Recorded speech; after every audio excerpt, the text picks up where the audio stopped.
What is risk stratification? Why is risk stratification important?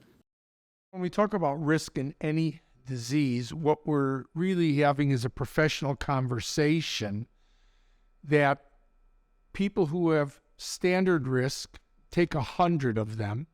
On average, those patients actually appear to do better than 100 patients with increased risk.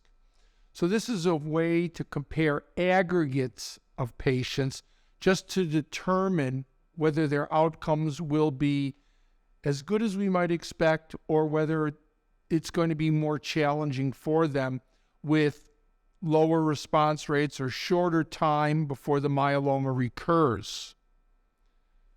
But individuals within that group of 100 can do anything. So there are patients who have high-risk disease who can do quite well, and patients with low-risk disease who can have very challenging clinical courses. So it doesn't help us predict what a given individual will do, but it helps when we talk about large numbers of patients to try and understand, are there groups for where we might consider different approaches, different maintenance, greater number of drugs for induction. And when we talk about higher risk, then we have to decide, well, what criteria are we going to use to determine who has an increased risk?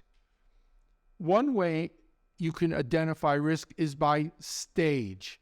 In all cancers, there are staging systems that are in existence that give you some sense of how widespread the disease is and therefore infer what your expectations are for outcome.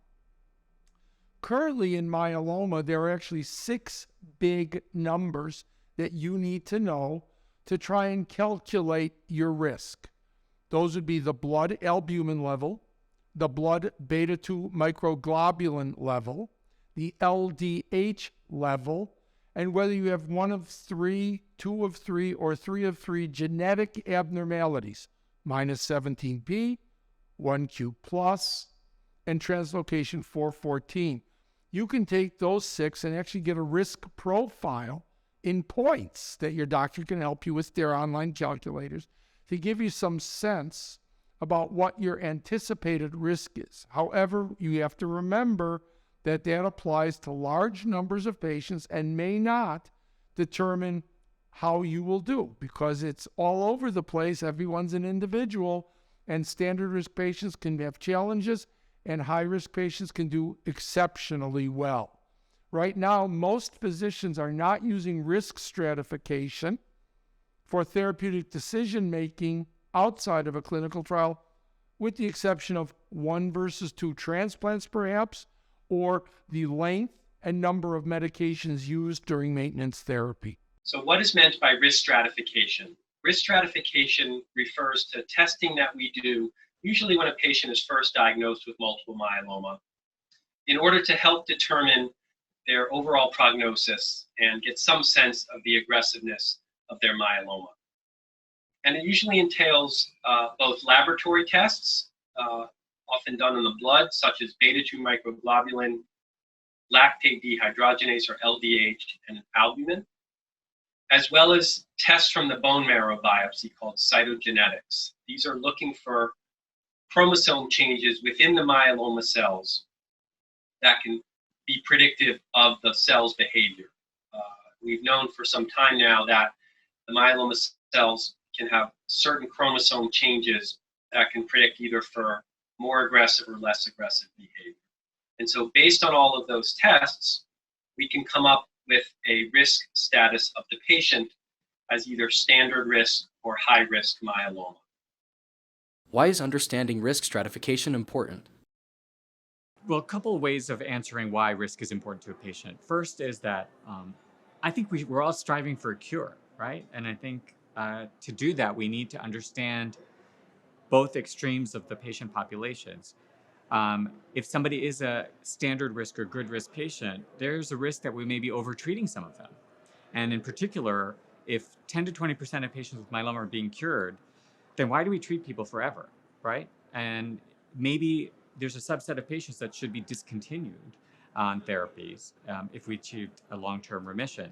And so that's one reason you want to know if somebody's a good risk patient, to ask those questions. So for example, in my standard risk patients who are getting more than 4 years out from lenalidomide maintenance post-transplant, I always ask myself the question, is the patient doing well because of the lenalidomide maintenance or in spite of their lenalidomide maintenance? And if you don't ask that question, you would never discontinue therapies, right? And so I think we're not there yet routinely, but we need to ask those.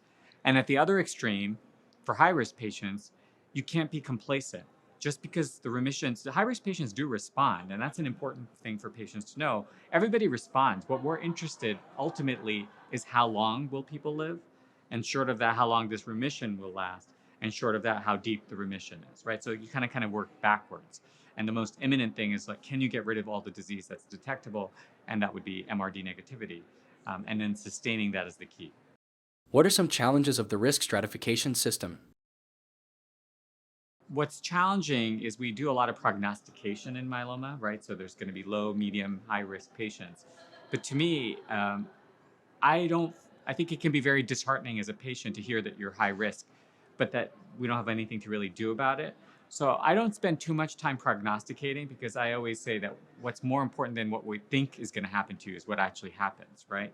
So let's acknowledge where your starting point is, but we have a lot of exciting new drugs and treatments that might change where you are. And I think the problem with the risk at somebody's diagnosis, it's not sensitive or specific, meaning there may be patients who are not called high risk, but behave high risk. And conversely, there may be patients who are high risk with current technology and treatments may no longer be high risk. And so that's the limitation of, I think, our current risk stratification.